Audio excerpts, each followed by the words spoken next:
KBS 열린 토론.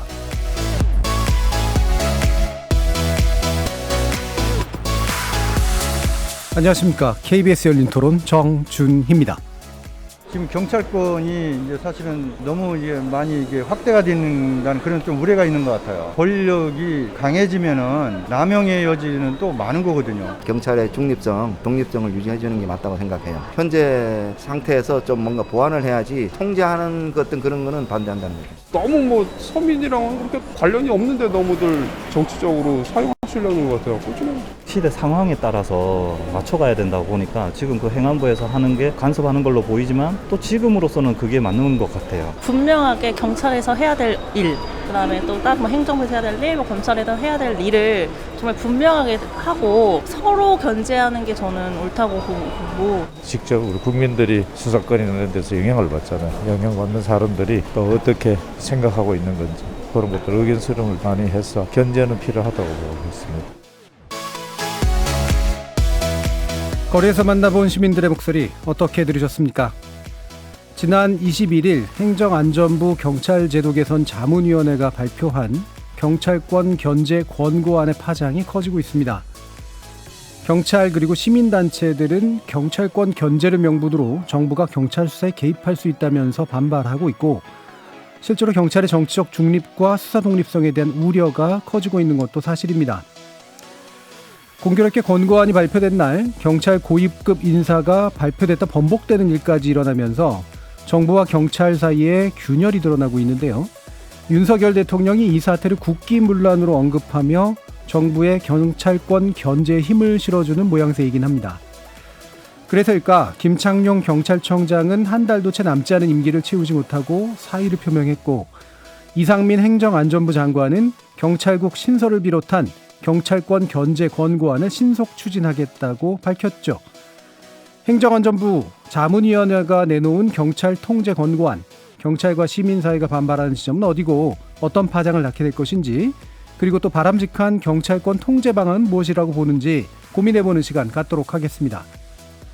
KBS 열린 토론은 여러분이 주인공입니다. 문자로 참여하실 분은 샵 9730으로 의견 남겨주십시오. 단문은 50원, 장문은 100원의 정보 이용료가 붙습니다. KBS 모바일 콩 그리고 유튜브를 통해서도 무료로 참여하실 수 있고요. 콩을 통해서 보이는 라디오로도 만나실 수 있습니다. 시민 논객 여러분의 뜨거운 참여 기다리겠습니다. KBS 열린 토론 지금부터 출발합니다. 살아있습니다. 토론이 살아있습니다. 살아있는 토론, KBS 열린 토론. 토론은 라디오가 진짜입니다. 진짜 토론, KBS 열린 토론.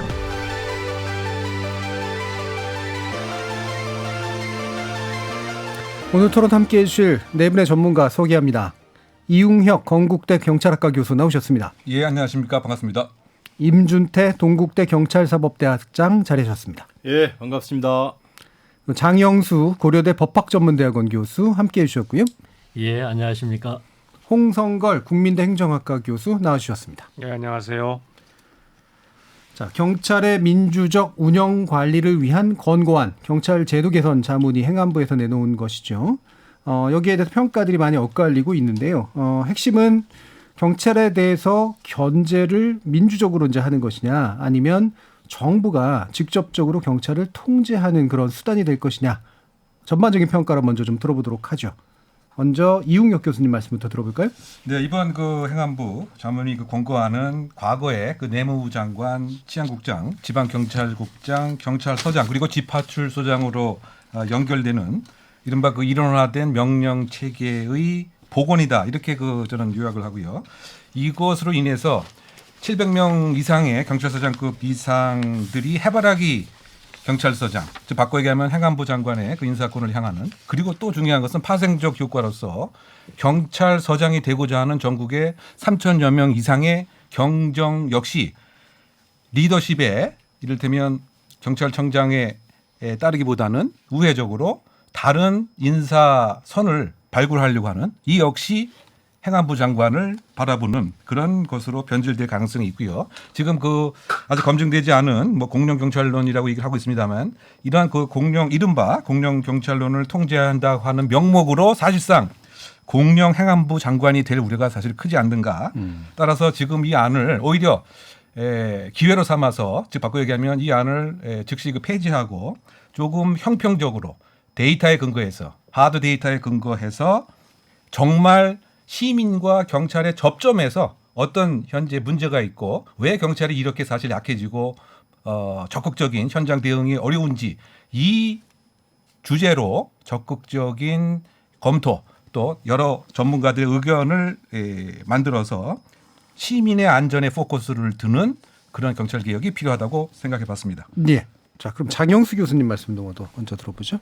예, 뭐 구체적인 얘기는 우리가 차차 하더라도 일단 가장 기본적인 문제점은 이 검경 수사권 조정 이후에 경찰의 권한은 크게 확대되었고 반면에 이제 검찰의 경찰에 대한 수사 지휘권이나 이런 각종 통제 수단들이 폐지되면서 통제는 약화되었다.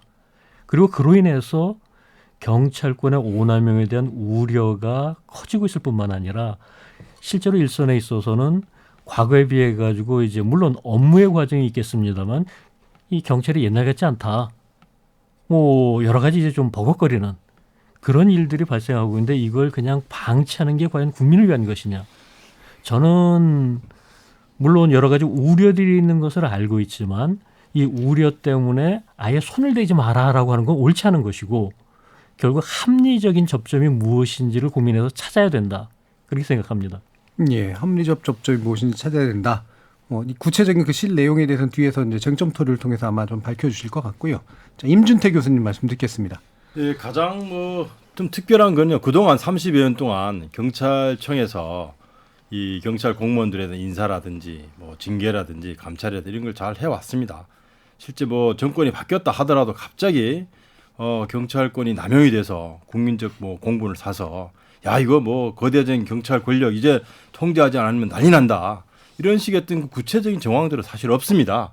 그러다 보니까 앞으로 물론 예견할 수는 있지만 우리가 어떤 제도를 만드는 것이 일어나지 않은 일까지는 미리 예견해서 공영경찰이 될 것이다 라고 해서 지금 30년 동안 경찰청이 독립되어서 잘 해오던 이런 그 조직의 어떤 문화, 관행 이런 부분들을 일거에 좀 무너뜨린 듯한 그런 과정에서도 정부가 경찰을 적극적으로 통제하려고 하는 그런 분위기가 아닌가 이런 이제 우려들이 있는 것이죠. 그래서 물론 이제 수사권 조정 이후에 경찰의 어떤 그 위상의 변화가 생긴 것은 맞지만 실제 오히려 경찰관들은 업무가 많이 늘어나서 이게 권한이 늘어난 것이 아니라 업무가 늘어났다라고 하는 일선의 많은 그 애로사항은 오히려 노정이 되고 있거든요. 그렇다고 한다면 통제라기보다는 이런 업무 환경들을 좀 개선하기 위한 그야말로 지원하기 위해서 행정안전부가 이런 이제 발상을 냈다라고 한다면 오히려 설득력이 있을 텐데 지금의 가장 큰 그 이슈들은 오히려 경찰 고위 간부라든지 또 경찰청에 대한 어떤 인사, 이 감찰 이런 걸 통해서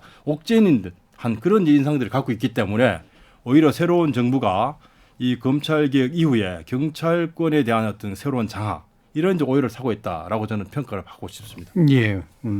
자, 홍성규 교수님 말씀까지 들어볼게요. 네, 저는 사실 이게 왜 문제가 되는지 이해를 잘 할 수가 없었어요. 사실 이 얘기를 처음 들으면서 왜 그런 말씀을 드리냐면요. 경찰이 과거에는 잘 아시다시피 치안본부였지 않습니까? 행안부. 그 당시엔 내무부였죠. 예. 1990년까지 그랬습니다. 그러다가 91년에 경찰청으로 행안부의 외청으로 독립을 했어요. 근데 그 이유는 잘 아시다시피 지방자치제가 실시가 되면서 본격적으로 지방자치단체 장한테 지방경찰들의 임명권이 다 가게 된 거예요. 인사권을 비롯해가지고. 이렇게 되니까 경찰을 경찰청이라고 하는 독립 외청으로 분리시킬 필요가 있었고 그런데 그동안에 아까 말씀하신 것처럼 30여 년 동안 91년부터 30여 년 동안 경찰이 잘해왔다고 말씀을 하셨는데 정말 그런가요? 우리 한번 생각을 해보십시다. 그동안에 그 경찰에 대한 견제권, 통제권, 민주적 통제권은요. 검사에 의한 수사 지휘권이 있었고요. 그다음에 민정수석실에 의해서 치안비서관이 거기 있었어요. 그리고 경찰에서 파견을 내보냈죠. 그래서 청와대가 사실상 경찰을 직접적으로 통제를 했어요. 그게 과연 민주적 통제였습니까? 우리 잘 아시잖아요. 울산의 그 지난번 지방선거 제7회 지방선거에서 울산의 그 선거 개입 사건도 지금 황운하 의원이 그 당시에 울산 경찰청장이었잖아요. 그리고 그것이 지금 그 개입이 돼가지고 지금 그 개입 의혹이 재판이 진행 중 아닙니까? 사실상 경찰권의 오남용이 훨씬 더 심각해졌습니다. 그런데 장영수 교수님 말씀처럼 지금 검경 수사권 조정했지요. 6대 특별 범죄에서 2대 범죄로 또 더 줄어들었죠.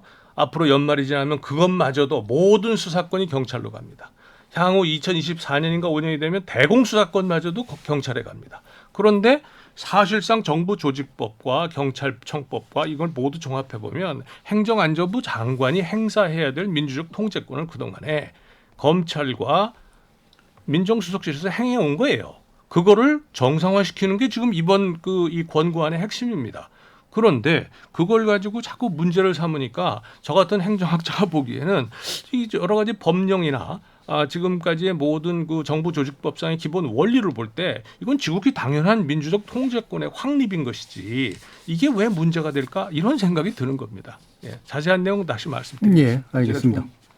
말씀드려도 될까요? 아니요. 바로 하면 쟁점이 여러 가지로 네. 퍼지기 때문에 쟁점은 좀 좁혀가면서 말씀 좀 나눠보도록 하죠. 일단 핵심은 비대해진 경찰, 공룡경찰이라는 인식과 그 반대편에서는 근데 그러다가 행안부가 비대해진다. 공룡이 된다라고 하는 그런 인식의 이제 충돌이 일단 있는데요. 그 매개체 중에 하나가 방금 언급된 이 경찰국 신설에 관련된 문제입니다. 자, 이 부분에 대해서 임준태 교수님 말씀 먼저 좀 들어볼게요. 그러니까 없던 이제 조직을 만들어서 예를 들면 그 당시에 우리가 이제 과거에 내무부 치안국 시절 같은 것을 이제 연상시켜서 소위 말해서 이제 경찰청장이 소위 말해서 행정안전부 직속기관화 될 수 있는 그런 우려성이 있는 거죠. 왜냐하면 이제 국이 되면 거기에 뭐 국장급 정도 되면 결국 행정안전부 장관의 메신저 역할을 해야 되고 또 일거수일투족이 그 국장을 통해서 경찰 행정의 어떤 상당한 부분에 대해서 직간접적으로 관여를 하게 됩니다. 물론 뭐 이제 조정 통제 견제라는 것이 좋은 의미로 쓸 수 있지만 하물며 장관이 국장을 통해서 경찰청의 중요한 인사라든지 또 정책 뭐 이런 것까지 직접 관여할 수 있는 여지는 이제 상당히 커지는 것이죠. 지금 현재 제도라면 행정안전부 장관이 그런 여지는 상당히 적습니다. 물론 이제 아까 말씀 이제 뭐 민정수석실이나 네. 치안비서관실을 통해서 청와대가 경찰을 직접 통제했다 하는 것도 뭐 과연 저는 가능했다라고 보지만 궁극적으로 경찰청장은 대통령이 임명하는 겁니다. 사실은 우리가 저 윤석열 대통령께서 후보자 시절에 이 검찰총장은 법무부 장관의 부하가 아닙니다. 저는 상당히 의미 있게 봤어요. 근데 지금 수준으로 만약에 행정안전부에 경찰국을 만들게 되면 징계와 인사를 하게 되면 결국 행정안전부 장관의 부하가 되는 것이죠. 이건 뭐 부하가 아니라고 해도 당연히 될 수밖에 없는 거예요.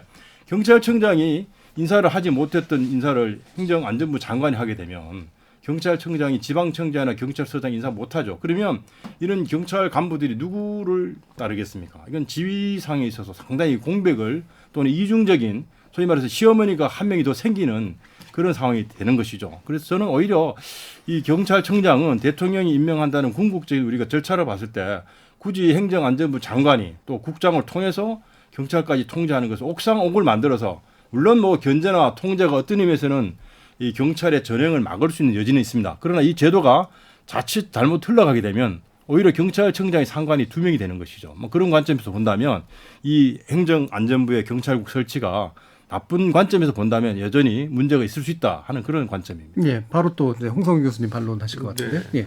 그 똑같은 사실은 논리에 의한 게 법무부 검찰국입니다. 예. 법무부 검찰국에서 법무부 장관이 검찰국을 통해서 검찰청, 대검찰청을 비롯한 검찰을 지금 그렇게 통제하고 있습니까? 전혀 아니거든요. 지금 경찰국 신설의 논리 자체가 좌우 양쪽이 패럴렐한 겁니다. 한마디로 얘기하면 법무부가 검찰국을 통해서 대검찰청을 지원하면서 소통하고 인사 재청권을 갖고 예산권을 협의하고 뭐 이런 것들이거든요. 똑같은 건데 지금 법무부에 대해서는 지금까지 그 법무부가 검찰을 장악했다고 그러고 검찰총장이 법무부 장관의 부하였습니까? 전혀 아니잖아요. 그런데 왜 행안부 장관은 경찰국을 통해서 경찰청장을 부하로 만들고 인사권, 예산권을 전행한다고 하십니까? 지금도 경찰청법에 의하면 행정안전부 장관이 경찰의 고위직을 전부 인사재청권을 가지고 있어요. 지금도. 그러니까 이것에 변화가 전혀 없는 겁니다. 그냥 그 그러니까 검찰국이 법무부에서 검찰국이 하는 일을 행정안전부가 지금까지 전혀 없었어요. 없어도 됐던 이유는 검사와 민정수석실이 그동안에 통제를 해왔기 때문에 굳이 행안부가 이거를 가지고 있을 필요가 별로 없었단 말이에요. 그런데 똑같이 검찰총장도 대통령이 임명하고요. 또 경찰청장도 대통령이 임명하는 겁니다. 구조가 똑같아요. 그런데 거기다가 이 경찰국을 만들면 마치 시어머니가 하나 더 생긴다 이렇게 말씀하시는데 지금 경찰은 시어머니가 없어졌어요. 그래서 국민의 권리와 이익을 보호하기 위해서 반드시 지금 시어머니가 필요한 그런 상태입니다. 자, 이 부분에 있어서 법률적인 문제도 좀 일단 나섭니다. 시행령 정치다 아니다. 이건 법이 규정하는 범위 안에서 이루어지는 일이다. 근데 법의 취지는 그렇지가 않다. 이제 이런 식의 법적 논쟁도 있으니까 법적 부분으로 일단 또 풀어보죠. 이웅혁 교수님. 네, 그 법적 부분, 뭐 세세한 그 부분보다도 이 사안이 지금 가장 문제가 되는 이유는 아주 더 커다란 데 있습니다. 그것은 바로 이제 그 헌법 정신에 사실 반한다고 하는 걸로 저는 생각이 드는데요. 그 왜 그러냐면 그 1960년 6월 15일 날 75조로 경찰 중립화라고 하는 제도적 보장이 헌법에 있었고 뿐만이 아니고 법으로 역시 보존을 해야 된다라고 천명을 했던 거죠. 그것이 이제 헌법 조항에 있었던 것이 경찰 중립화의 가치였다. 다만 뭐 1년 남짓 안 되는 상황에서 이 조항 자체가 그 삭제가 되었지만 그렇다고 해도 이 제2공화국 헌법의 이 경찰 중립화 이 가치와 사실은 이제 그를 통해서 중앙선거관리위원회가 생기게 된 규정이 되었습니다. 그럼 이 얘기는 경찰 중립화는 중요한 헌법 가치임을 선언한 것이고 또 그 4.19 혁명의 아들로서 4.19 혁명의 정신으로서 이 경찰 중립화가 여전히 있었지만 1년 안에 불행하게도 그 조항이 삭제가 되었지만 지금 현행 헌법 전문에 보면 여전히 대한민국은 4.19 민주 이념의 가치를 계승했다. 이렇게 본다라고 한다면 역시 이 중요한 경찰 중립화는 헌법적 가치인 것이 가장 큰 저는 이슈라고 생각이 되고요. 화두라고 생각이 되고 그것에 이제 반해서 지금 여러 가지 예를 들면 그 인사 관련된 법에 예를 들면 그 정부조직법에서부터 각종 그 공무원 관련된 그 법에 예를 들면 또 헌법 사항이 또 하나가 있는 거죠. 그 75조인가요? 95조인가? 예를 들면 그 행정각부의 이른바 그 시행령 자체가 그 모법의 취지에 반해서 만들어지게 된다고 한다면 그래서 근본적인 위임 입법의 일탈의 한계를 훨씬 뛰어넘는 그래서 그 시행령에 일정 한계가 있는데 지금 여러 가지 지금 예를 들면 치안 관련된 소관 업무는 그 국가공무원법 행자부 장관의 16가지 사항에서 의도적으로 입법적 결단으로 1991년도에 제외를 시켰음에도 다른 일반적 조항으로서 그것도 역시 지금 포섭이 될 수 있다라고 시행령으로 접근을 한다라고 하면 헌법에서 제한한 위임 입법의 한계 또 모법의 시행령에 관해서는 파생적 효과임에도 오히려 그 본말이 전도될 수 있는 즉 그 꼬리가 몸통을 흔들게 되는 이와 같은 그 법치 인사 행정에도 이제 반하게 되는 이런 그 문제이기 때문에 그 왜냐 간단히 요약하게 되면 행안부 장관의 소관 사무에 치안 사무가 포함되어 있지 않은데 그에 근거해서 감사권도 행사한다. 그에 근거해서 인사권도 행사한다. 이 자체가 계속 문제가 되는 것이고 그렇다고 해서 경찰이 통제를 안 받아야 된다는 것이 아닙니다. 경찰의 통제는 행안부 장관, 정치인 장관에 의해서 통제가 지금까지 통제를 하라고 하는 것이 아니고 국가경찰위원회에서 행안부 장관 대신 이 통제를 하라고 하는 것이 과거 수십 년 동안의 역사적 결론이고 방증이기 때문에 그런데 그 법 취지를 1991년 이후에 행안부 장관들께서 이 사항을 몰라서 안 했겠느냐 아니면 그러니까 이 내무부 그 경찰국을 왜 이렇게 시도를 하지 않았겠느냐 그 당시에 그 국회 속기록을 보게 되면 외청으로 독립을 하는데 치안국을 계속 두게 되면 이 근본적인 취지 자체가 그 유명무실하게 되기 때문에 오늘날 하고 있는 논란 자체가 그 당시에도 그대로 그 속격에 나와 있습니다. 예. 그런 취지로 그 봐서는 법의 이 전반적인 한 목적적 해석을 해보면 그 치안 이 사무 자체가 행안부 장관의 그 소관 사무가 아니기 때문에 예. 그에 근거한 인사권, 감사권 지금 행안부에서 하고 있는 것은 이것에 반한다. 이 사항은 국가경찰위원회에서 할 사항이다라고 예. 생각됩니다. 예, 뭐 헌법 전문에서 뭔가를 가져오시긴 했습니다만 일단 두 가지 논의를 하셨어요. 그러니까 4.19 취지가 헌법적으로 반영됐어야 된다라고 하는 거고 또 한 가지 뭐 헌법이라기보다는 뭐 상식이니까 근데 9.1년 이후에 만들어진 그 법령이라고 하는 것이 현재 시행령과 반한다라고 하는 두 가지의 부분에 장영수 교수님 말씀 들어보겠습니다. 일단 제2공화국에서의 문제는 사실 3.15 부정선거 4.19 혁명이 있을 때 경찰이 시민들에게 발포했습니다. 그리고 이런 일이 재발되지 않도록 하자라는 것이었었거든요. 그리고 그런 맥락에 있어서 어떤 경찰의 정치적 중립 내지는 수사의 공정 여기에 반대하는 사람 아무도 없을 겁니다.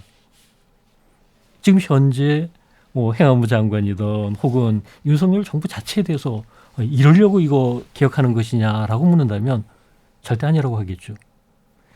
이걸 문제 삼는 것은 오히려 포인트를 좀 벗어난 것으로 보이고요.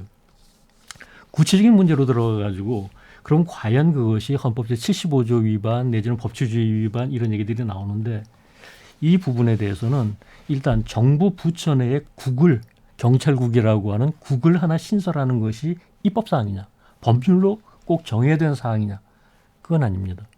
지금 정부 조직법을 보더라도 청단위 여기까지를 갖다 이제 법에서 정하고 있지 국단위까지 정하고 있지는 않거든요. 이걸 국을 하나 만들 때마다 변경하거나 폐지할 때마다 법률을 일일이 다 고쳐야 된다.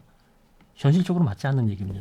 치안 업무가 포함되지 않는다는 쪽에 예. 어떻게 그리고 볼까요? 이제 그것과 관련해서는 지금 치안이 이 행안부 장관의 사무에 포함되어 있지 않다는 것도 오해의 소지가 상당히 있습니다.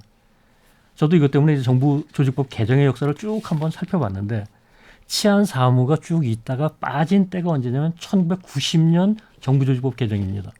그리고 그때 경찰청을 만들면서 뺀 겁니다. 다시 말하자면 치안 활동은 행안부가 직접 할 게 아니라 이 소속기관인 경찰에서 하는 것이니까 이 장관이 할 일은 아니다. 지금 당장 경찰국을 두고 거기에서 경찰이 하는 일을 갖다 관리하겠다, 뭐 견제하겠다라고 했었을 때 행안부에서 직접 치안 사무하겠다는 겁니까?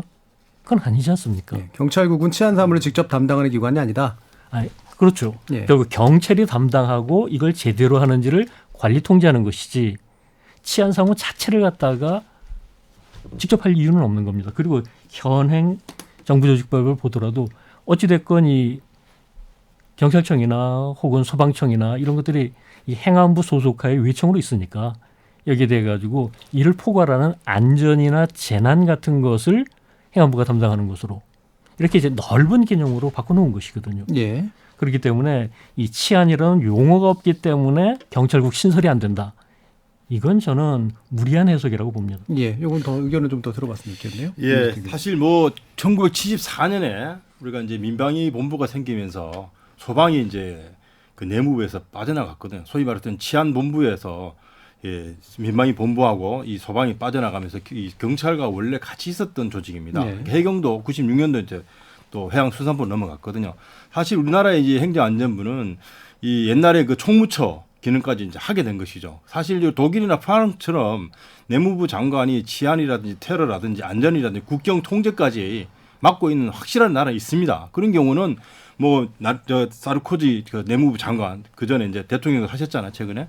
그러니까 영국이나 프랑스나 독일처럼 내무부 장관이 치안 문제에 대해서 장관이 1차적인 책임을 갖고 있습니다. 사람들은 국회에 나가서 테러 문제에 대해서도 직접 의원들의 질문에 답변할 정도입니다. 그런데 우리는 예, 소방과 또 경찰과 해경을 이렇게 각각 서로 다른 부서로 사실 소방도 최근에 이제 국가 경찰이 된 것 아니겠습니까? 그런 관점에서 본다면 한국의 행정안전부는 아직도 이 안전 업무에 대해서는 사실은 어떻게 보면 소방과 해경과 경찰을 직접 지휘할 수 있는 그런 수준은 아니었습니다. 앞으로 향후에 저는 뭐 이번에 논의가 됐으니까 차라리 이 세 개 부서가 원래대로 이 행정안전부가 아니라 완전히 안전부 또는 치안부로 된다라고 한다면 뭐 이거 지금 경찰국 설치가 문제가 아닙니다. 오히려 소방과 해경과 육경을 통할하는 이 안전을 총괄하는 어떤 그 장관으로서 역할을 한다면 뭐 이런 지금 그 시도가 저는 적절하다고 봅니다. 그러나 지금 그 기관이 서로 독자적인 영역들을 갖고 있습니다. 그렇다고 한다면 여전히 이 행정안전부의 장관의 역할은 지금보다 확대되려면 오히려 그 정부 조직법이라든지 이런 상위법이 좀 더 개정이 돼서 명실상부하게 경찰과 소방과 해경을 지휘할 수 있는 그런 부서로 거듭나면 돼요. 이게 사실 윤석열 대통령의 후보 시절에 이런 얘기 좀 있었거든요. 특히 또 경찰 부서의 그 책임자를 장관급으로 격상시킨다 이런 표현을 썼는데 차제에 행정안전부 장관이 지휘하는 것이 아니라 경찰청 장관을 만들면 돼요. 그러면 경찰청 고위 책임자가 지금 치안에 대한 책임을 맡게 되는 거거든요. 이제 그런 공약사항은 이행하지 않고 오로지 국으로 경찰을 지휘하겠다 하는 것은 저는 조금 이 공약사항하고도 빗나가서. 그런데 그 부분에는 약간의 오해가 있으신 것 같습니다. 지금 현재 검찰총장이 장관급이거든요. 하지만 법무부 장관 산하의 외청의 장이고 그렇기 때문에 이제 윤석열 대통령께서 후보 시절에 얘기했었던 건 검찰총장과 동급으로 지금 현재 경찰청장은 장관급이 아닙니다. 그렇죠. 예, 그걸 이제 장관급으로 격상시키겠다라는 취지지 이 경찰을 독립부처로 그런 의미는 아닌 것으로 합니다. 제가 조금만 좀 홍성근 교수님 해야 될 것 같아요. 이게 그 굉장히 오해를 하고 계시는 것 같아요. 헌법 제95조에 행정각부의 장이 이제 소관 업무에 대해서 법률이나 대통령령의 위임 또는 직권으로 부령을 발할 수가 있어요. 그죠? 그건 뭐 다 아실 겁니다. 근데 정부 조직법에서는 정부 조직관은 일반 사항을 규정을 하고 있는데 거기에 행안부도 소속 청에 대한 지휘 감독권을 가져요. 그대로 갖고 있습니다. 자, 그런데 경찰청, 우리가 보통 경찰청법이라고 하는 거기에서는 행자부 장관에게 경찰청장에 대한 임명 제청권, 국가경찰위원회 위원 제청권, 국가경찰위원회 안건 부의권, 또 국가경찰위원회 심의 의결에 관한 제의 요구권까지 행안부 장관이 모두 갖고 있어요.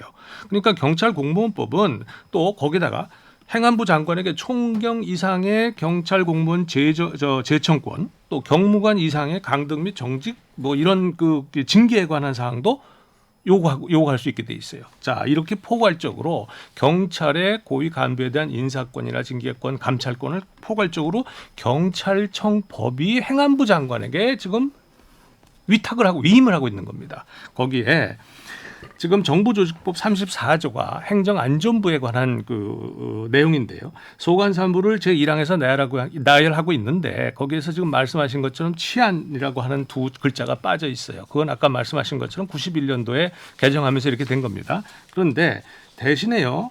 5항은 경찰청, 7항은 소방청의 설치 근거를 거기다 제시하면서 행정안전부의 조직에 대해서 얘기를 하면서 소방청과 경찰청에 대한 그 조직 근거를 거기다 제시를 했어요. 그 얘기는 뭘 얘기하는 거냐?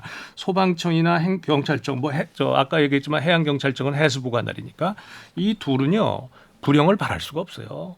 자기 조직에 대한 거를 만들 수가 없어요. 그거 뭘로 어떻게 만들어야 되느냐? 행정안전부 장관이 만들어야 되는 겁니다. 그러니까 이걸 전부 종합적으로 고려하면요.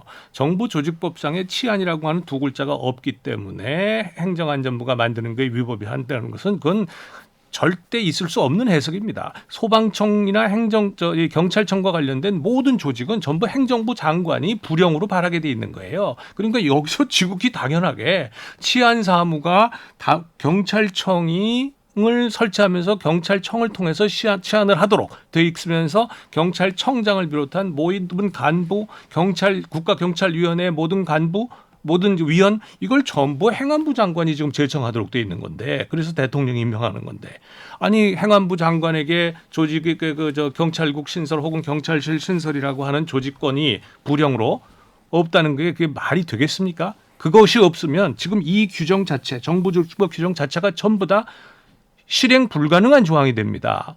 네. 자, 근데 이 부분은 워낙 견해가 좀 다르시고 물론 조금씩 결이 또 다르시기도 합니다만 필요하다면 법적 판단의 영역이 아닌가라는 생각이 좀 들어가지고요. 해석의 영역은 이 정도로 일단 좀 그치고요. 관련해서 이제 또 나오고 있는 우려가 인사권의 이제 과도한 이제 그 활용이 이제 정권에서 이제 될 수 있다라고 하는 그런 측면인데 이 부분을 얘기하기 위해서 이 얘기를 먼저 좀 하면 어떨까 싶습니다. 그러니까 최근에 경찰 치안감 인사에서의 이제 있었던 논란과 문제점들이죠.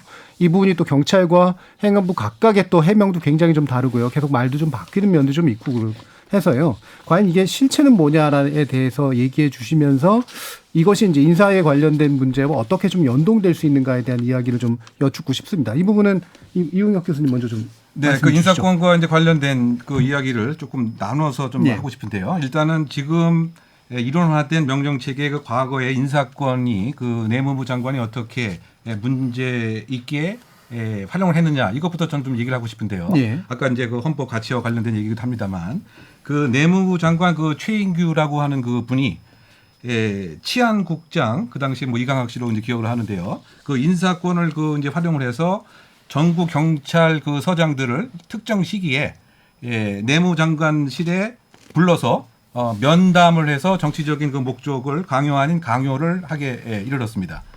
뿐만이 그 아니고 인사권을 역시 그 활용을 해서 연거지 중심으로 경찰서장의 인사 배치를 그 했던 것이죠. 사실은 그 아까 경찰이 과거에 발표했다는 것뿐만이 아니고 이처럼 내무부 장관과 치안국장으로 그 연결을 되는 인사권과 그 감찰권을 활용해서 이와 같은 이 반헌법적 그 일들을 그 했다. 근데 이것은 이 당시에 그 기회 구조가 이렇게 그 되어 있었기 때문에 가능했던 것이라고 한다면 지금 물론 이런 일이 생기지 않겠지만 이렇게 내무부 장관의 인사권, 내무부 장관의 그 감찰권 이것이 문제가 되었던 이런 그 역사적 이유 때문에 사실은 외청으로 1991년에 독립을 하게 되었던 것이고 지금 우리가 얘기하고 있던 이런 그 똑같은 사항이 1991년도에도 똑같이 그 논의가 되었습니다. 그래서 그야말로 행정 정치인이 경찰을 감독하다 보니까 우리 현대사의 역사에 이런 문제가 있었기 때문에 이것이 아닌 국가경찰위원회에서 중립적이고 제3자적인 그런 통제가 필요하다. 그것이 사실은 이제 인사의 우리 고위 인사의 기본적인 모습으로 봐야 될 것 같고요. 그 다음에 행안부 장관이 경찰 인사와 관련돼서 갖고 있는 권한은 법에 찾아보면 한 4가지 정도입니다.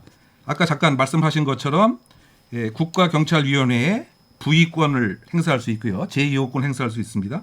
그리고 기본적으로 이제 법률 이 국무위원이니까 이 정책과 관련된 부의심의권이 있죠. 그런데 구체적인 사항을 가만히 그 들여다보게 되면 그 경찰공무원법과 경찰법에 의하면 전제가 총경 이상의 그 인사권에 있어서는 경찰청장이 추천을 하는 것을 기본 요건을 하고 있습니다.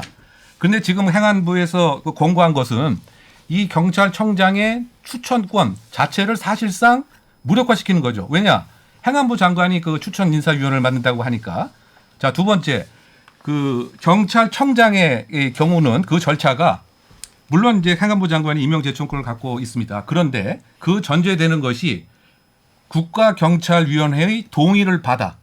그러니까 동의를 전제로 해서 그 다음 절차가 임명 제청권인데 지금 그 나온 안은 이 국가경찰위원회의 동의권 자체도 사실은 무력화시키는 이런 것이 지금 노정이 되는 것이죠. 그런 그 맥락에서 보게 된다면 만에 하나 지금 이 인사권과 관련돼서 아마 일주일 안에 그 신임 그 경찰청장이 그 지목이 될 것 같은데 만약에 그 지금 현재 국가경찰위원회 입장은 행안부 자문안에 대해서 반대하는 입장인 것 같습니다. 그런데 지금까지 한 번도 동의권에 대해서 비토를 내는 비동의권을 행사한 적이 없습니다. 그런데 만에 하나 국가경찰위원회가 신임 경찰청장 지명자에 대해서 비동의권을 행사한 경우 그러면 지금 그 행안부 안에 의하면 이걸 그 무시하고 그대로 진행할 수 있는 이런 여지가 있는데 예. 그러면 이것은 그 경찰공무원법, 경찰법에 명시되어 있는 이 절차적 조항을 완전히 흠결로 이제 만들게 되기 때문에 또는 만약에 그 비동의를 한 경우 아마 법에 의하면 행안부 장관이 다시 제의하는 이런 것을 할 수는 있겠죠. 그럼 또 다시 이제 동의를 하지 않는다고 한다면 상당 기간 신임 경찰청장의 부재가 예상되는 이런 문제가 있고요. 만약 이것을 무시하고 그대로 임명 제청권을 행사한다고 한다면 국가경찰위원회의 소위 동의권 자체는 어디로 갔느냐 이런 이제 그 절차적인 하자가 있습니다. 예. 이런 것까지 함께 이제 고민을 해야 될 것 같고요. 그 다음에 이제 제가 계속 얘기해도 되겠습니까? 자, 그러면 내용이 좀 시간과 많이 관련돼서. 길어지니까요. 네, 여기까지 일단 잘라서 먼저 좀 자르면서 인사권 번복 논란, 인사번복 논란은 좀 이따 다루도록 하죠. 말씀 주시겠습니다. 제가 그 지금 말씀하신 게 참 재밌는 게 아까 처음에 두 분 중에 말씀하실 때 아직 일어나지 않은 일에 대해서 그렇게 그 전제하고 얘기하면 곤란하지 않느냐. 네, 지금 경찰의 거대한 문제. 네, 말씀이신데 지금 똑같은 논리잖아요. 지금 일어나지 않은 경찰청장 임명 문제와 경찰위원회의 동의권에 관한 문제를 지금 말씀하시고 있잖아요. 그렇죠? 근데 경찰위원회 구성이 어떻게 됩니까? 비상임 위원장하고요. 그다음에 그 상임 그 위원 하나 있고 나머지 5명이 있지 않습니까? 그거 누가 임명합니까? 대통령이 다 임명합니다. 사실상 지금 현재 있는 경찰위원회, 만약에 그 두 분께서 지금 현재 있는 경찰위원회가 이게 독립성이 부족하다. 그러니까 그 대통령이 마음대로 임명할 것이 아니라 뭔가 여야의 뭐 분배를 한다든지 뭐 이렇게 해서 경찰위원회가 실질적인 견제권을 행사할 수 있도록 이렇게 하는 것이 좋겠다라고 한다면 저는 오히려 동의를 하겠어요. 근데 그게 아닌 상황에서 사실상 경찰위원회의 동의라고 지금까지 아까 말씀하신 것처럼 단 한 번도 반대한 적이 없습니다. 경찰청장 임명하는데 왜 그랬을까요? 아니 똑같은 정권이 똑같이 임명하는데 거기서 반대할 이유가 어디 있습니까? 그거잖아요. 지금 문제는 지금 상황에서 이 정권이 바뀌었는데 경찰위원들은 그대로입니다. 그렇잖아요? 그래서 뭐 부동의할 수도 있겠죠. 그런 경우가 나올 수도 있겠죠. 그럼 뭐 재입견 요구할 수도 있는 거고 뭐 이런 상황이 발생할 수는 있습니다. 그렇지만 근본적으로 지금 현재의 경찰위원회가 민주적 통제나 견제 역할을 할 수 없다는 것에 대해서 여러분들 너무나 잘 아시잖아요. 오히려 경찰위원회 조직이라든가 구성원을 바꿔가지고 어떻게 뭐 견제나 민주적 통제의 기능을 높이자라고 제안을 한다면 그거는 논의해 볼 수 있어요. 그리고 또 하나 지금 이 안은 우리가 얘기하고 있는 이 안은요. 자문위원회가 권고안으로 내놓은 겁니다. 그러니까 여기서부터 우리가 얘기를 하고 뭔가 부족한 게 있으면 보완할 수도 있는 거고 뭐 그 새로운 안이 있으면 더 나은 방식이 있으면 국민의 권리와 이익을 보호하기 위해서 그렇다면 그걸 내놓고도 우리가 공개적으로 얘기할 수 있는 것인데 무조건 이거는 안 됩니다. 경찰청에 대한 통제는 안 됩니다. 이건 곤란하잖아요. 지금 말씀하시는 게 꼭 그 얘기란 말이에요. 아니 그 얘기가 전혀 아니죠. 네, 제도적 대안에 관련해서는 2부에서 좀 더 얘기를 하도록 하고요. 지금 오해가 있으셔서 그래서 국가경찰위원회의 실효화가 필요한 것이지 지금 그것은 법 개정이 필요한 상황입니다. 지금 현재 그 의원 입법으로 3가지가 이제 올라가 있는 이런 상태인데 이것을 그 무리하게 소위 말해서 행정부의 시행령으로 이 국가경찰위원회 그 법 개정을 가능함에도 불구하고 이렇게 시도를 하는 것 자체가 사실은 문제가 될 수 있는 것인데 왜냐? 국가경찰위원회의 통제가 필요함에도 불구하고 왜 행안부 장관이 이렇게 신속하고 급속하게 행안부 장관 취임식도 하기 전에 자문위원회를 소집을 해서 불과 한 달 만에 외국 같으면 적어도 3년 이상이 소요될 것을 무슨 목적으로 이렇게 시행을 하려고 하는 그 의도가 과연 무엇이고 이것이 설득이 있겠느냐 이런 얘기하는 거죠. 검찰청법 개정할 때 23일 만에 했습니다. 지금 야당이 자, 민주당이 그 거기에 비하면 이건 훨씬 더 그런데 이제 그거 지금은 각각의 논의를 하자는 것이죠. 여야를 대표해서 나오신 게 아니니까요.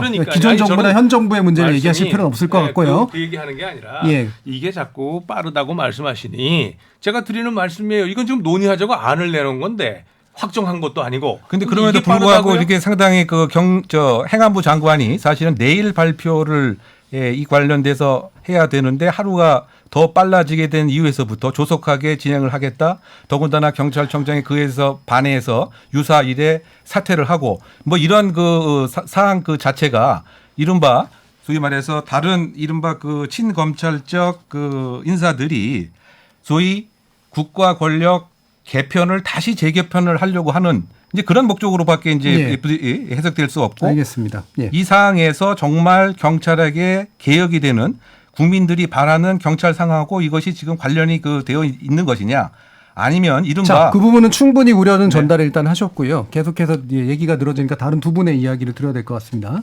국가경찰위원회를 제대로 바꾸고서 그걸 통해서 입법적으로 해결하면 될 문제인데 왜 이렇게 서두르냐라는 의견과 국가경찰위원회를 통해서 뭔가 하겠다는 건 좋다. 그러나 지금 경찰국을 통해서 시도하는 것 자체도 또 그거 가지고 뭔 문제냐.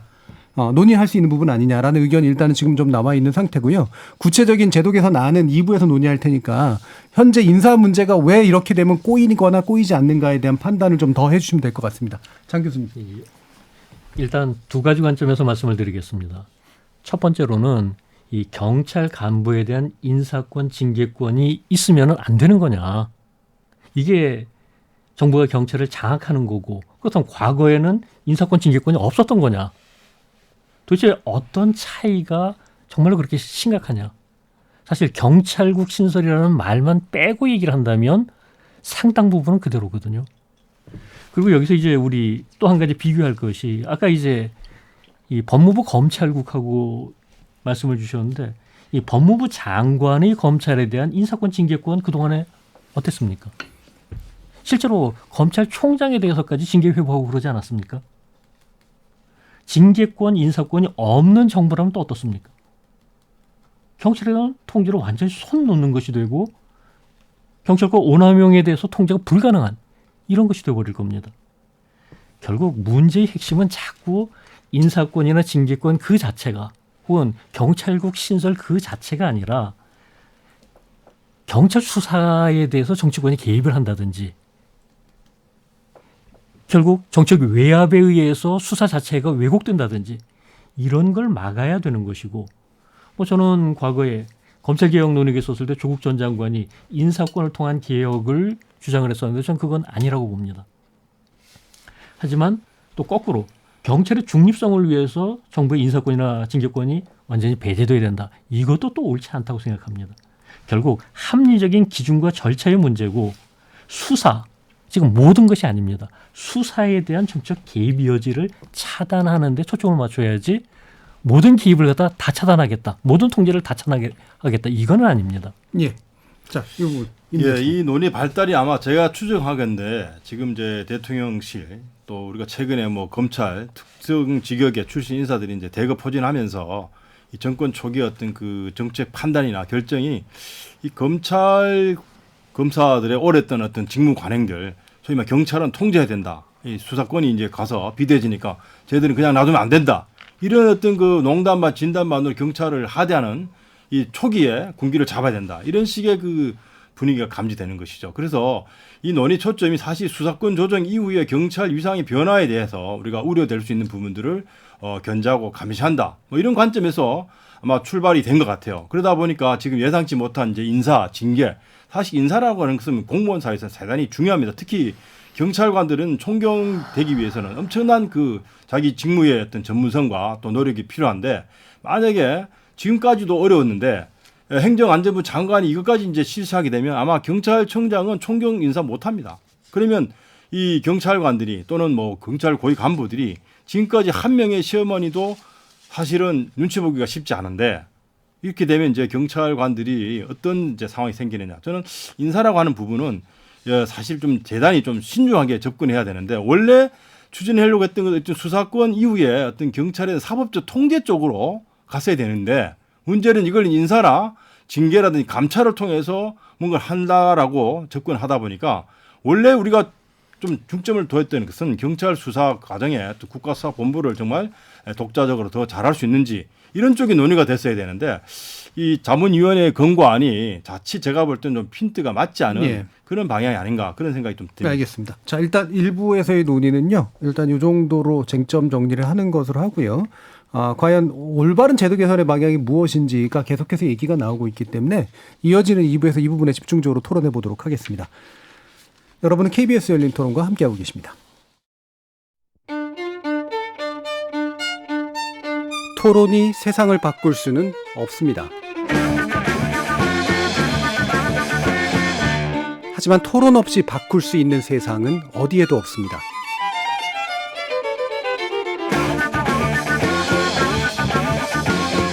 세상의 선한 변화를 갈망하는 당신. 정답이 아니라 질문의 힘을 믿는 당신. 우리 KBS 열린 토론에서 만납시다.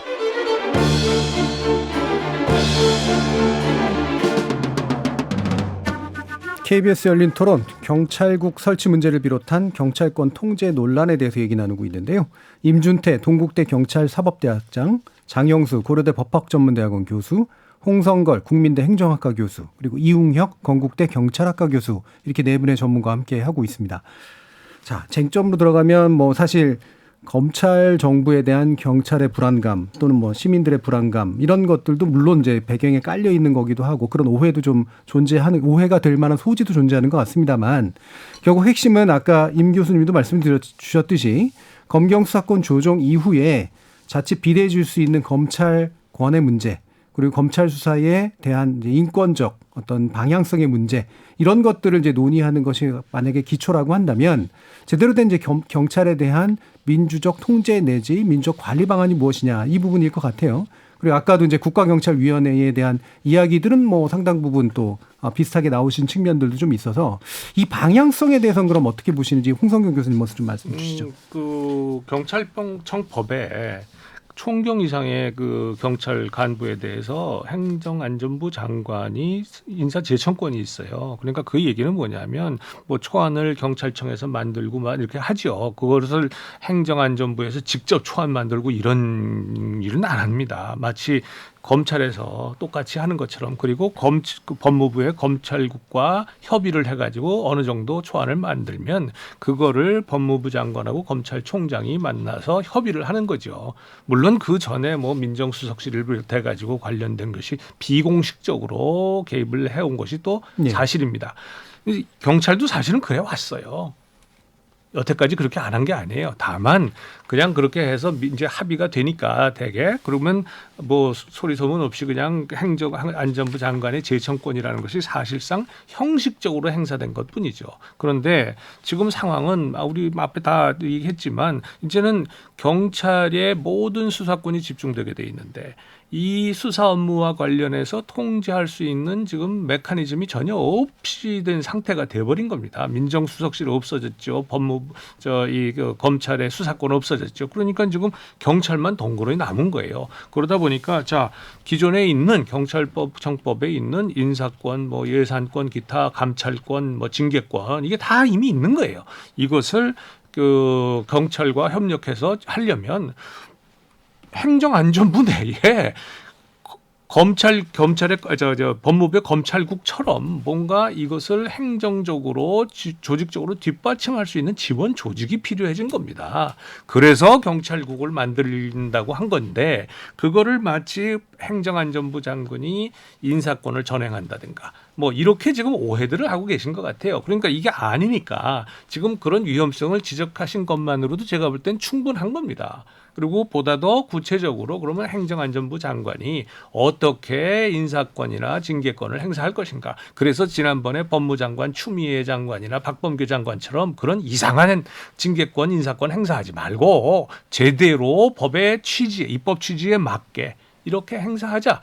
이렇게 가면 되는 거죠. 그런데 여전히 인사권, 징계권, 감찰권 안에서 이제 검찰에 대한 통제 방안을 주로 얘기를 하시는 것 같은데 아까 국가경찰위원회 차원에 대해서는 어떤 제대로 된 입법 그거는 입법을 해야 되기 때문에요. 그건 정부 조직법 개정 사항입니다. 그러니까 그거에 대해서는 우리가 지금 현재 범위 내에서는 얘기하기가 어려워요. 그거는 뭐 만약에 이 법을 개정한다 그러면 새로운 대안을 제시할 수가 있는 거죠. 그러니까 근데 이분은 현재 범위 안에서만 얘기하는 게 아니라 지금 이제 아까 법안도 나오고 이제 그랬기 때문에 입법적으로 이 문제를 푸는 게 오히려 더 전공법 아니냐라고 하는 주장에 대해서 어떻게 보시는지를 들어보려고 제가 두 가지만 말씀을 드리고 싶습니다. 첫 번째로는 이제 이 국가경찰위원회 자체가 경찰 내부 조직입니다. 경찰법에 의해서 설치되고 결국은 이 행정안전부 장관이 추천해가지고서 제청해가지고서 이 구성이 되는 그런 조직이고 뭐 아까 이제 홍 교수님도 말씀하셨지만 이 7명으로 구성되는데 사실 한 사람만이 상임입니다. 그리고 그럴 경우에 있어서의 문제는 뭐 대통령이 임명하는 위원들이기 때문에 정치적 중립이 보장되기 어렵다는 점은 접어두더라도 이 비상임 위원들에 의한 권력 통제의 실효성도 사실 크게 기대하기 어렵습니다. 그리고 이런 부분들을 다 접어둔다 하더라도 우리가 어떤 기관 통제를 얘기할 때 있어서는 내부적 통제보다는 외부적 통제가 더 효율적이고 뭐 그렇다고 내부적 통제 필요 없다는 얘기 아닙니다. 통제라고 하는 것은 다각도로 다양하게 이루어지는 것이 필요하고 권한이 크면 클수록 그렇습니다.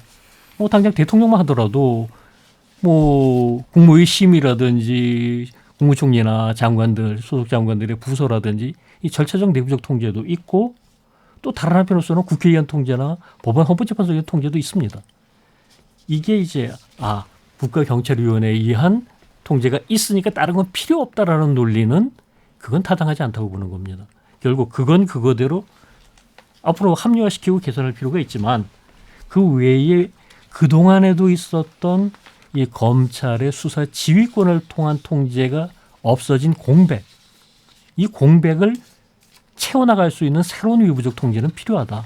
저는 그 점을 강조하고자 합니다. 그러니까 새로운 외부적 통제는 이를테면 행안부의 경찰국을 통한 통제도 그런 것에 해당할 수 있다. 그럴 수 있고 뭐 그게 안 된다면 예를 들어서 뭐 과거처럼 이제 검찰이 뭐 수사권은 아니더라도 이제 거기에 대해 가지고 통제권을 갖는다든지 혹은 뭐 공수처가 검찰 사실 힘 없으니까 검찰 통제를 위해 가지고 공수처 필요하다고 얘기했지만 원래 그게 모델로 됐었던 영국의 SFO나 뭐 홍콩의 염정서, 대만의 염정무소 이런 것들이 다 경찰 통제 기관들이거든요.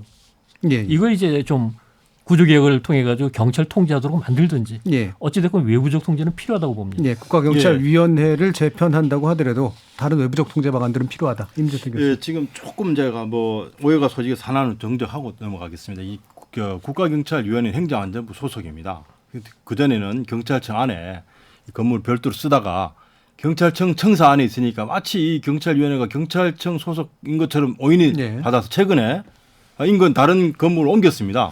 경찰위원회를. 근데 물론 이제 소소한 거긴 하지만 문제는 이제 우리가 이제 이 경찰위원회가 사실은 민주적 통제에 사실 적합한 그런 조직인데 그동안 이게 제대로 이제 역할을 못했거든요. 그러니까 수사와 관련해서 사실 이렇게 우리가 총점을 둔다면 이 국가수사본부, 이제 우리가 행정경찰과 사법경 상당히 좀 엄격하게 이제 분류해 가는 과정이기 때문에 저는 처음부터 이 국가수사본부라든지 경찰의 그 수사에 대한 사법적 통제라든지 사실 행정안전부 장관은 이 수사 전문가는 아니고 물론 이번에 장관 같은 경우는 이제 법률가 출신이지만 예전에 뭐 다른 분들은 대부분 이 법무부 장관하고 검찰총장하고 경찰총장하고 경찰청장과 행정안전부 장관이 2대2로 대화를 하면요. 이 저 경찰청장이 설득을 시켜야 됩니다. 왜? 행정안전부 장관이 법률 전문가가 아니어서. 그러니까 독일이나 이 프랑스 같은 데는 내무부 장관이 상당히 그 입김이 센데 그 사람 다 법률가 출신 대부분입니다. 특히 독일은 그렇습니다. 그래서 이 경찰위원회가 사실 이 사법적 통제까지도 할 수 있는 그런 기구로 만약에 격상을 하고 또 역할을 우리가 좀 제대로 한다면 사실 이런 논란은 상당히 수그러들 수 있거든요. 그러니까 행정안전부 장관은 사실 민주적 통제는 아니고 그냥 지휘 통제를 단일로 할 수 있는 그런 사람이에요. 그렇다 보니까 오히려 저는 행정안전부 장관에 의한 일인에 의한 통제보다는 행정안전부 소속의 국가경찰위원회를 좀 더 그 명실상부한 조직으로 좀 탈바꿈하는 그런 노력이 좀 필요한데 물론 그게 입법 사항이다 보니까 지금 아마 윤석열 대통령 정부에서는 입법 사항은 아마 힘들 거예요. 왜? 지금 이제 야당이 다수당이다 보니까 그러다 보니까 어떻게 보면 모법은 못 건드리고 쉽게 고칠 수 있는 불령이나 시행 규칙 정도를 가지고 이 조직을 좀 관리하려고 하는 좀 어떻게 보면 좀 제가 볼 때 편법인 그런 상황인 것 같아요. 지금 현재 검찰총장이 없는데도 지금 뭐 검찰 인사 다 하죠. 지금 경찰청장이 지금 이제 나간 상태잖아요. 이제 오늘부터 앞에 뭐 벌써 치안정감 인사 다 했습니다. 예전에 보면 그래도 경찰청장이 있는 동안 또 임명이 된 이후에 그 경찰청장이 조직을 통솔하기 위해서 치안감, 경무관 인사를 쭉 했는데 이번 정부는 하여튼 뭐 검찰하고 경찰 인사를 보면요 너무나 지금 이 예전과 다른 패턴을 갖고 있어서 상당히 좀 정상적인 절차는 아닌 것 같다. 그런 의구심이 좀 듭니다. 그 제가 할 얘기 그 타이밍이 있었는데 그거 하나 놓쳐갖고 지금 다시 한번 얘기하고 싶은 점이 아까 잠깐 뭐 인사권하고도 관련된 있는 겁니다. 그 감사권, 그 징계권인데 지금 그 행안부 자문위 공고안 중에서 행안부 장관이 경찰청장을 대상으로 해서 징계 요구를 해서 징계를 받을 수 있는 이런 안까지 지금 제안을 한 것 같습니다. 그러면 만약에 그 행안부 장관이 무엇인가 잘못했을 때 그러면 그 총리에서 총리령을 만들어서 행안부 장관에 대한 징계를 해야 됩니까? 즉 이 얘기는 뭐냐면 지금 그 관련 법에 그 의하면 이 행안부 장관 역시 이를테면 그 탄핵이라든가 해임 절차를 통해서 징계를 할 수 있는 거죠.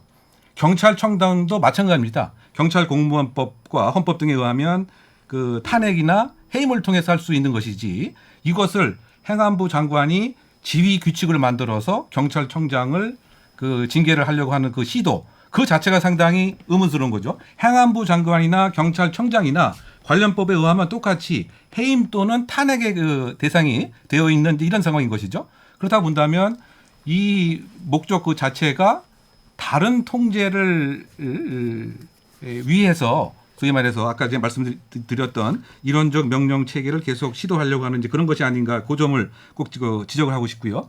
그 다음에 그 아까 그 말씀하신 것 중에서 마치 지금 이른바 검수완박 때문에 뭐 경찰이 통제로부터 자유로운 조직이 된 것 같은 대단한 오해의 그 말씀을 좀 하셨다고 저도 말씀을 드리는데요. 지금 현재 경찰에게 독점적 영장 청구권이 왔습니까? 여전히 검찰이 그 갖고 있습니다. 뿐만이 아니고 시정조치 요구권, 사건 기록 송부 요구권, 심지어 타청임에도 불구하고 수사와 관련돼서는 경찰청에 대해서 징계까지 요구할 수 있는 거죠. 그죠? 예를 들어서 국민대학교 총장이 고려대학교 총장에게 어떤 교원이 잘못했을 때 징계를 요구할 수 있습니까? 기관이 다른데. 그런데 검찰청은 경찰청 수사와 관련돼서 그와 같이 타청의 지휘자가 타청의 일군을 징계하는 이런 그 구조까지 통제가 되어 있는 이런 상태입니다. 또 보안 수사 그 요구권도 있고요. 송치하지 않았을 때 불송치에 대해서 다시 송치를 하는 이런 그 권한도 있고요.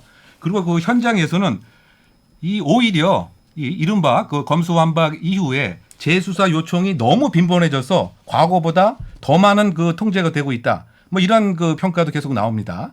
뭐 이런 그 측면에서 봤을 때 기본 전제가 되는 검수완박이기 때문에 통제로부터 자유로워서 일련의 그 행안부에서 얘기하는 자문위의 그 권고안이 그 필요하다. 그런데 왜 거기서 행안부 장관이 나오느냐 이런 그 직접적인 이제 반론을 할 수밖에 없지 않느냐. 그래서 그 점을 조금 더 제가 보완드려서 보충해서 말씀드렸습니다. 세 가지 말씀을 좀 드려야 되겠어요. 우선 첫째는 경찰청장에 대한 징계권을 행안부 장관이 갖는 거에 대해서 지금 이제 권고안은 그렇게 나왔는데 그 이유는 검찰총장에 대한 징계권 법무장관이 갖고 있잖아요. 그런데 법이 있죠, 따로. 아니 그러니까 지금 그거하고 좀 아주 양쪽이 지금 같이 가는 거라니까요. 경찰권과 검찰권에 대한 통제를 같은 수준에서 지금 가야만 국민의 권익을 보호할 수 있다는 점이라서 그런 거고요. 경찰청장은 자기가 징계를 요청하지 않으면 자기가 스스로 징계가 안 되는 지금 상황이란 말이에요. 그러니까 이런 게 이렇게 지금 갈 수밖에 없는 그런 상황이 된 거고요. 그다음에 아까 지금 말씀하신 데 재수사 요청을 비롯해서 여러 가지가 있는데 그거 경찰청에서 거절하면 고만입니다. 수사 종결권까지 갖고 있어요. 지금 수사 종결권을 가지고 경찰이 갖게 된 것 때문에 어떤 일이 많이 벌어지고 있느냐 하면 많은 국민들이 굉장히 억울해합니다. 경찰이 자체적으로 수사 종결해버리고 이걸 어디 가서 하소연할 수가 없는 일이 많이 벌어지는 거예요. 자, 그럼 이럴 때 어떻게 할 거냐? 라고 하는 문제가 발생할 수밖에 없는 거죠. 그래서 경찰에 대한 뭔가 통제가 필요하다 하는 얘기고요. 세 번째, 국가경찰위원회에 의한 통제. 만약에 법을 개정을 한다면 그러면 우리가 일종의 독립규제위원회 같은 걸 생각해 볼 수가 있어요. 그러면 이거는 대통령이 전원 임명하고 있는데 그게 아니라 아까 얘기한 것처럼 입법부, 사법부, 뭐 행정부 뭐 이렇게 나눠서 한다든지 전문 집단이 추천을 한다든지 뭐 이런 임명 절차서부터 해가지고 권한 자체가 완전히 달라져야 됩니다. 그럼 자 이게 합의제 독립규제위원회가 되는데요. 그러면 이렇게 되면 어떤 문제가 또 발생할 수 있느냐 하면 의사결정을 하는데 합의제 기관은 굉장히 시간이 길어져요.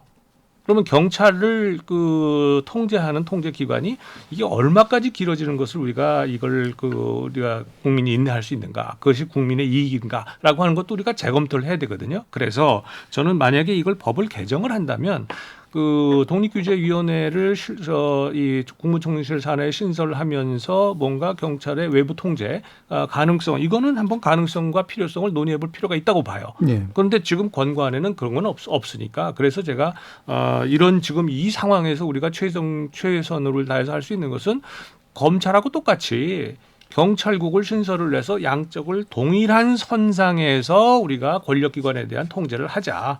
이렇게 하는 것은 저거 보면 국민을 위해서 바람직하다 이렇게 보는 겁니다. 예. 관련돼서 그 수사 종결권 자체가 여전히 사실은 검찰에게 있는 것과 다름이 없는 것이죠. 왜냐하면 재수사를 요청할 수가 있고 또 불송치 결정에 대해서는 여전히 이 사건 자체 서류를 다 보내고 검사가 검토를 하기 때문에 말이죠. 그리고 그 현장에서 이를테면 이제 국민이 불편을 느낀다.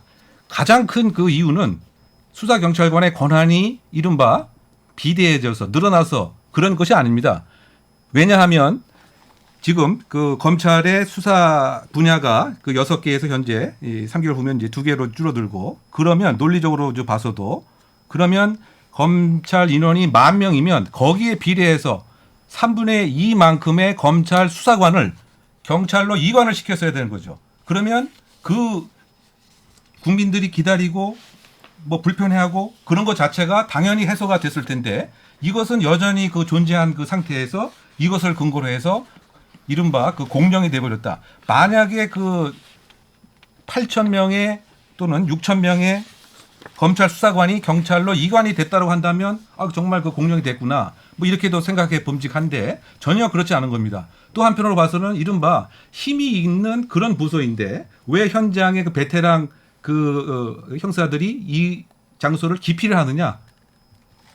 권한이 늘어난 게 아니고 일거리만, 업무량만 늘어난 거죠. 예. 아니 그래서 이번 권고안에 사실 굉장히 핵심적인 내용이 뭐냐면요, 경찰의 임무수행 역량을 강화시키는 거예요. 그래서 지금 말씀하신 것처럼 수사 인력도 확충하고 전문성도 개선하고 유능한 수사관도 확보하고 하는 내용이 다 들어가 있어요.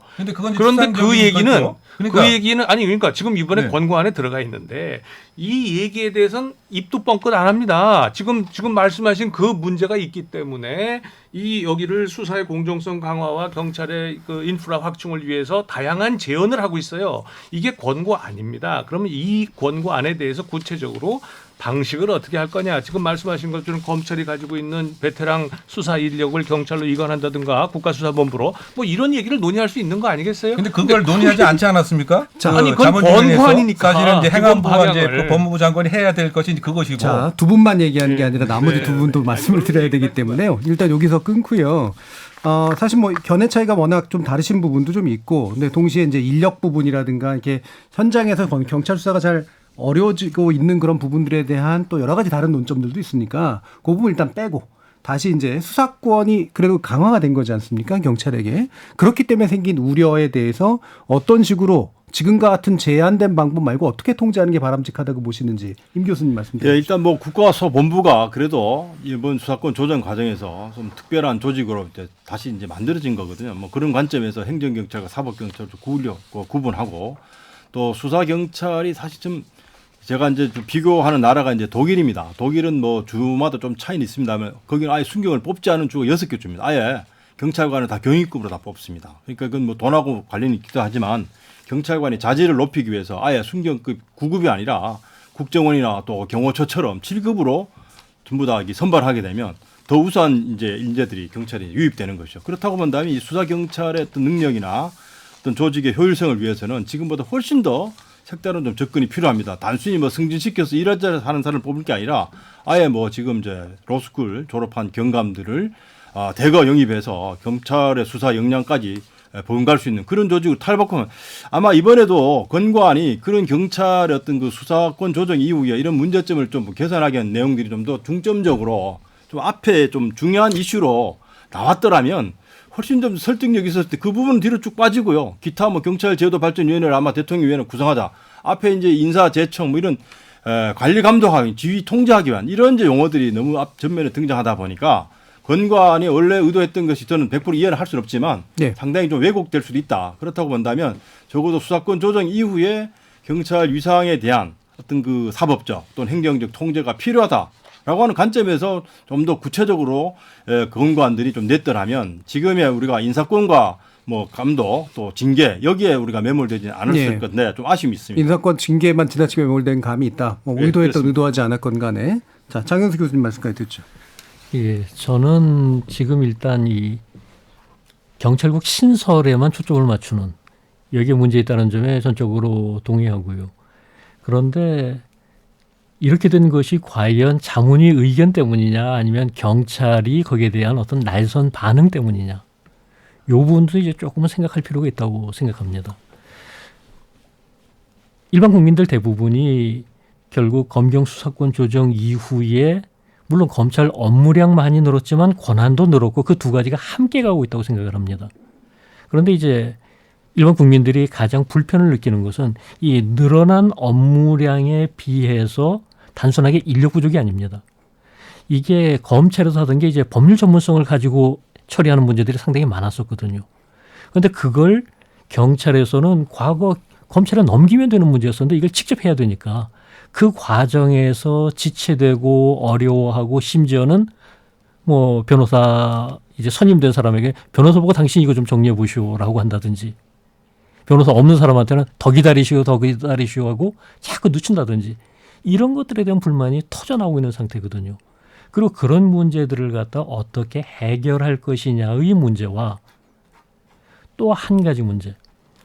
지금 제가 아까부터도 이제 계속 문제의 핵심은 한편으로서는 수사에 대한 통제지만 수사에 대한 간섭은 안 된다. 그런데 이게 어떻게 접점을 찾느냐. 그건 결국은 국민들이 어떤 수사 과정에서 여러 가지 불만들이 있고 불신이 생기고 하면 이거 어디인가 하소연을 해야 되는데 예전엔 그걸 검찰이 했습니다. 지금 검찰이 그걸 못합니다. 그러면 행안부라도 그 역할을 해야 되지 않느냐.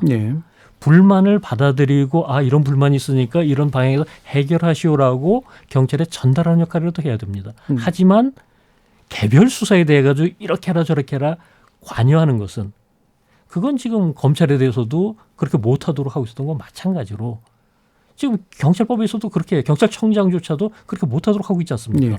이런 부분들이 경찰국의 신설로 인해서 흔들리지 않도록 하는 것. 이런 것은 계속 주시해야 되고 조심해야 될 부분이지만 그렇다고 해서 국민들의 불만이 이런 식으로 수사 과정에 나타나는 걸 갖다가 과거 검찰에서 해소했던 거 지금 못하고 있는 이런 부분들에 대해서 그냥 방치하자라는 얘기는 어느 누구도 환영할 수 없을 겁니다. 그러니까 불만이나 민원을 해소할 수 있는 별개의 어떤 기구나 제도적 장치들은 필요하다. 그게 행안부가 돼도 좋다. 그것을 경찰에게 전달을 해야죠. 네, 알겠습니다. 자, 오늘 뭐 말씀하신 부분들이 굉장히 많았을 텐데요. 시간이 이제 거의 다 가가지고요. 마무리 발언으로 뭐 핵심 포인트라고 생각되시는 부분이나 아니면 논의의 전개 과정에서 참 이 부분으로 좀 핵심에서 나갔으면 좋겠다라고 제언하고 싶으신 부분이 있으시면은 마지막 1분씩 들어보도록 하겠습니다. 임진태 교수님. 뭐 애초에 이 시발점이 경찰의 수사권 조정 이후에 어떤 문제점들이 예상이 돼서 아마 행정안전부가 통제나 견제를 하겠다는 의도라면 사실은 고의적인 문제가 아니죠. 수사 일선에 있는 경위, 경감, 경정까지 이 경찰관들의 어떤 그 실력이나 또 처우라든지 수사 시스템 이런 쪽에 뭔가 행정안전부가 지원할 수 있는 방향으로 아마 공간이 나왔더라면 이런 오해가 많이 줄었을 텐데 처음부터 고위직 인사, 재청, 뭐 징계 이런 쪽으로 가다 보니까 경찰 전체를 통제하거나 장악하겠다는 의도로 이렇게 비춰지는 오해가 있습니다. 뭐 그런 관점에서 앞으로 남은 기간 자문위원회에서는 좀 더 이 권관을 더 다듬어서 정말 실제로가 될 수 있는 또 지원이 될 수 있고 또 경찰에 도움이 될 수 있는 그런 방향으로 논의가 전개되었으면 좋겠습니다. 자, 홍성건 교수님. 네, 뭐 저도 같은 생각입니다만 애초부터 권고 안에는 한쪽은 그런 그 지휘 통제 감독권 강화, 또 하나는 경찰의 여러 가지 역량 강화를 위한 인프라 구축, 뭐 이런 지원 제도, 그리고 그 외에 이 제도 발전을 위한 향후의 개선위원회를 만들어서 계속 논의하자, 이 세 부분으로 돼 있는 거거든요. 그런데 갑자기 이게 나오니까 경찰이 일선 경찰에서 막 반발하고 이 경찰 노조인가요? 협의인가요? 거기서 이제 지켜. 거기에서 반발을 하고 이러다 보니까 나머지는 다 빠지고 그냥 경찰에 대한 통제권 이것만 지금 부각이 된 측면이 있는 겁니다. 그래서 여러 시청자 여러분들도 오해를 하실 것이 아니라 이거는 하나의 안으로 지금 제시가 된 것이고요. 핵심은 국민의 권익을 어떻게 하면 더 철저하게 보호할 수 있을 것인가, 여기에 있는 것이지 경찰이나 혹은 행정안전부의 조직 이기주의는 결코 아니다. 그렇게 봅니다. 네, 이웅혁 교수님. 네, 각 나라마다 그 역사적인 그 특징이 있기 때문에 역사적 그 산물로서 일정한 그 법조대가 만들어지는 것 같습니다. 그래서 그 역사적 맥락을 무시할 수는 없는 것이 아닌가 생각이 됩니다. 그래서 그와 같은 입법적 그 결단이 이론화된 명령 체계로 경찰을 지휘 감독하는 것 대신 경찰위원회라고 하는 중립적 가치를 담보할 수 있는 이러한 실효화된 제도를 만들어서 감독하는 것이 바람직하다. 이것은 헌법 가치인데 이것을 시행령으로 우회하려고 하는 시도는 바람직하지 않다. 이런 말씀을 드리고 싶고요. 이른바 그 검수완박과 관련돼서 여러 가지 통제가 필요하다고 하는데 그것은 사법적 통제로 가능한 것이 거기서 왜 행자부 장관의 징계권과 인사권을 통해서 통제하려고 하는 이 시도가 무엇인가 서로 충돌되는 것은 아닌가 이 점을 지적을 하고 싶습니다. 그리고 이와 같은 논의의 가장 목표와 합일점은 지향하는 점은 현장에서 경찰과 시민의 접점에서 무슨 문제가 있길래 이렇게 경찰이 현장에서는 공령 경찰은 고사하고 식물 경찰로 돼버렸느냐, 현장을 왜 이탈하려고 하느냐, 왜 그렇게 힘이 있는데 이런 문제의 근본을 행안부 장관이 새 정부 들어서 조금 더 적극적으로 고민을 하고 이른바 선진화된 경찰로서 나가는 그런 것에 그 다음 제도자문위가 있다라고 한다면 구성원도 너무 친검찰 인사로 기울어지기보다는 다양한 형평성을 맞추어서 최종 목표를 경찰과 시민의 접점에서 문제가 생기고 현재 있는 이를테면 인천 층간소음도 이게 퇴각하지 않았습니까? 이런 것에 자문위원회의 주제가 돼야 된다고 생각합니다. 알겠습니다. 마지막으로 장형수 교수님 말씀까지 듣겠습니다. 예, 짧게 말씀드리겠습니다. 결국 문제 해결의 어떤 관점이나 방향 여기에 대해서 서로 다양한 입장들이 나왔는데 더 많은 고민이 필요할 것 같습니다. 사실 어느 한쪽에서만 얘기하는 것은 옳지 않습니다. 정부 측은 정부 측대로, 경찰 측은 경찰 측대로 여러 가지 할 말이 있을 것이고 불만도 있을 겁니다. 하지만 자기 입장만 고집하기보다는 주권적인 국민의 입장에서 한 걸음 더 물러서서 조금 더 냉정하게 그리고 진지하게 고민해 주시면 좋겠습니다. 예. 이상입니다. 자, 네 분 말씀 잘 들었는데요. 오늘 열린 토론은 이것으로 모두 토론 마무리하도록 하겠습니다. 오늘 함께해 주신 장영수 교수님, 홍성걸 교수님, 이웅혁 교수님 그리고 임준태 학장님 네 분 모두 수고하셨습니다. 감사합니다.